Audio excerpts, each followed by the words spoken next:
समतापी प्रक्रम। तो इसमें जो हेडिंग बताई जाती है मैं बता देता हूँ, समतापी प्रक्रमाएं या रुद्धोष्म प्रक्रमाएं, ये हेडिंग जरूर लिखी जाएंगी। पहला है इसमें डेफिनेशन क्या है, इसकी परिभाषा क्या होती है, ठीक है ना। दूसरा इसके अंदर आता है, दूसरी चीज जो इसके अंदर बताई जाती है, आइडियल कंडीशंस क्या हैं, इस किसी प्रक्रम के समतापी होने की आदर्श स्थितियां क्या हैं, आदर्श शर्त क्या है। और सी मतलब सी में आता है बिहेवियर कंडीशंस क्या हैं, मतलब व्यवहारिक रूप से कोई प्रक्रम जो है वो समतापी प्रक्रम होगा तो कैसे होगा। डी जो है वो उसमें ये होता है कि इक्वेशन कौन सी फॉलो होती है, कौन से समीकरण का ये पालन करता है, इसके बारे में बताया जाता है।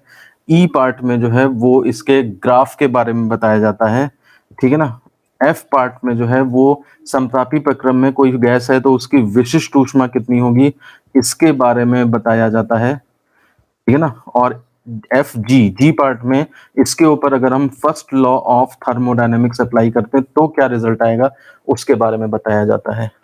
इसके अलावा कुछ छूटेगा तो देख लेंगे।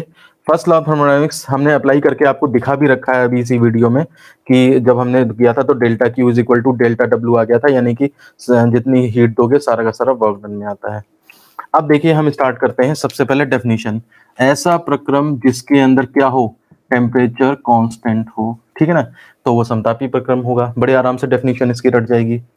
अब बात आती है आइडियल कंडीशन क्या है। तो आइडियल कंडीशन क्या है कि अगर आपके पास कोई, ये आपका सिलेंडर हो गया, इसके अंदर गैस भर दी, ये पिस्टन हो गया, और अगर आप चाहते हो कि कोई भी प्रक्रम करें, मान लिया सपोज करिए मैंने क्या किया, इसको प्रेस कर दिया, कंप्रेस कर दिया, तो कंप्रेस करके ये आपका जो पिस्टन है वो मान लिया यहाँ पे आ गया, यहाँ तक खिसक आया। अब गैस के मॉलिक्यूल्स पास पास आ गए, मॉलिक्यूल्स पास पास आ गए, कोलिजन बढ़ेंगे, यहाँ पे अंदर हीट डेवलप होगी। अब अगर ये हीट तुरंत के तुरंत बाहर चली जाए तो सिस्टम का टेम्परेचर नहीं बढ़ने पाएगा, यानी कि टेम्परेचर कांस्टेंट हो जाएगा। तो कहने का मतलब है अगर कोई प्रोसेस आइसोथर्मल होना चाहता है तो उसके लिए कंडीशंस क्या होती हैं।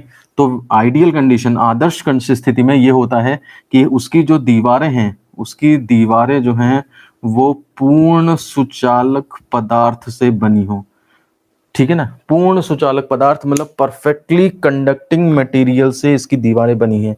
अगर अंदर मान लिया 100 जूल हीट भी डेवलप हो जाए तो एक झटके में वो बाहर निकल जाए, तभी तो टेम्परेचर नहीं बढ़ेगा। अगर वो 100 जूल में से 20 जूल भी अंदर रहेगा तो गैस का टेम्परेचर थोड़ा सा बढ़ जाएगा। तो इसका मतलब ये हुआ कि अगर आप चाहते हो कि प्रक्रम में टेम्परेचर न बढ़े, तो अगर गैस मतलब अंदर कुछ हीट डेवलप हो रही है तो तुरंत बाहर निकल जाए, या मान लिया अंदर हीट कम ही पड़ रही है तो तुरंत एटमॉस्फेयर से बाहर भी आ जाए। तो ऐसा तभी संभव है जब दीवारें जो हैं वो पूर्ण सुचालक पदार्थ से बनी हो। लेकिन अब समस्या क्या है, समस्या हमारे पास ये है, हाँ तो मैं ये कह रहा था कि डेली लाइफ में देखा जाता है कि कोई भी मटेरियल पूर्ण सुचालक नहीं होता है, ठीक है ना। आपको हीट ट्रांसफर करने में समस्याएं आती हैं।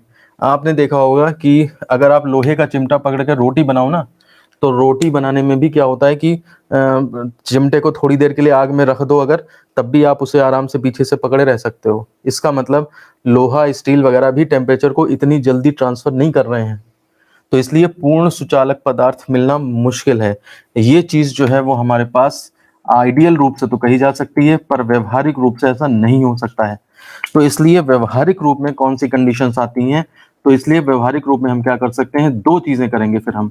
अब ये नहीं मिल रहा तो दो काम करने पड़ेंगे। दीवारें जो हैं आप वो सुचालक ले लो, ठीक है ना। पूर्ण सुचालक तो नहीं मिल रहा है तो आप दीवारें कम से कम सुचालक ले लो, ठीक है। अच्छा, सुचालक लेने के बाद आप क्या करो, जो प्रोसेस करवा रहे हो उसे धीमे धीमे कराओ, अत्यंत धीमा करा दो प्रोसेस। प्रक्रम जो है वो अत्यंत धीमा करा दो। अत्यंत धीमा कराने से क्या होगा, जो सिलेंडर आपने एक झटके से ले आए थे नीचे और 100 जूल हीट बन गई थी, अब आप उसे धीरे धीरे धीरे धीरे लाओ ताकि आधा आधा एक एक जूल हीट बने, और वो जो दीवारें सुचालक हैं उनसे धीरे धीरे धीरे धीरे पास होता चला जाए। समझ रहे हैं आप बात को। तो उस केस में आप ये मान सकते हो कि हमारा जो प्रोसेस है वो आइसोथर्मल हो पाएगा। अब देखिए बात आती है इक्वेशन कौन सी फॉलो होती है यहाँ पे। तो समतापी गैस की इक्वेशन जो है देखिए PV is equal to R T होती है, और इसमें आपका चूंकि टेम्परेचर कांस्टेंट है, since T is equal to constant, तो ये भी कांस्टेंट ये भी कांस्टेंट, तो बचा क्या, PV is equal to constant.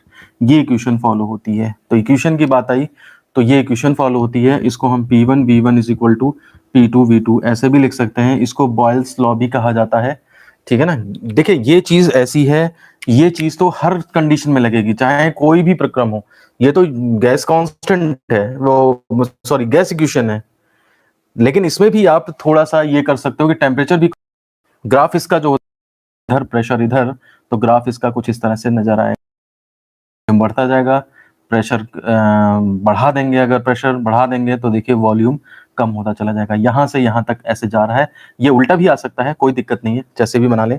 तो प्रेशर और वॉल्यूम में इसका ये ग्राफ होता है, ठीक है। अब देखिए फर्स्ट लॉ ऑफ थर्मोडायनामिक्स तो हम अप्लाई करना आपको बता ही चुके हैं पहले, इसको तो हम नहीं देखेंगे।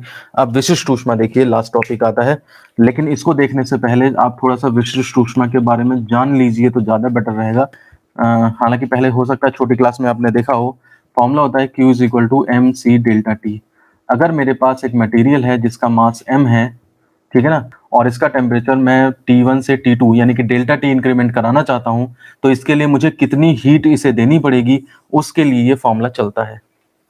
Formula Q is equal to M C delta T, केवल ऐसे ही मत याद करिए, ये भी देखिए क्या हो रहा है वहां पे, कौन सी घटनाएं घट रही हैं कि m मास है और उसको हम गर्म करना चाहते हैं तो कितनी हीट देनी पड़ेगी, उसके लिए फॉर्मूला होता है। इसके अंदर देखिए C जो ये कांस्टेंट है, यही कहलाता है आपका विशिष्ट ऊष्मा, ठीक है ना। तो अब हम इसी C को निकालेंगे, तो हम अब लिख देंगे वी नो दैट, ये हमें मालूम है Q is equal to M C delta T.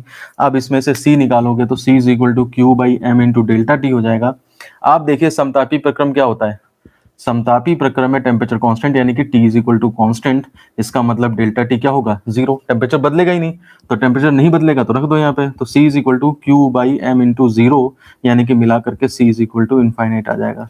एक नंबर का क्वेश्चन है जो आपसे पूछा जा सकता है कि समतापी प्रक्रम में जो है वो गैस की विशिष्ट ऊष्मा कितनी होती है, तो चार ऑप्शन दे देंगे, या फिर मान लिया सपोज पूछ ही लिया तो ये उसको निकालने का तरीका हुआ, और otherwise C equal to infinite direct है, डायरेक्ट भी आप लिख सकते हो। एक्चुअली अगर याद नहीं आप निकाल रहे हो तो रफ पे क्यों निकालना, फिर आप उधर ही निकाल दो। एक नंबर का क्वेश्चन है तो क्या हुआ, ये 2 लाइन लिखने में कितना टाइम लग रहा है।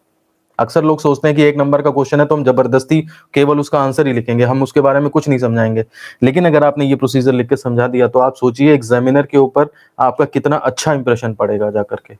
एक लास्ट पॉइंट और बढ़ा दीजिए, आंतरिक ऊर्जा, इंटरनल एनर्जी। तो आंतरिक ऊर्जा के बारे में भी देख लीजिए आप क्या होता है।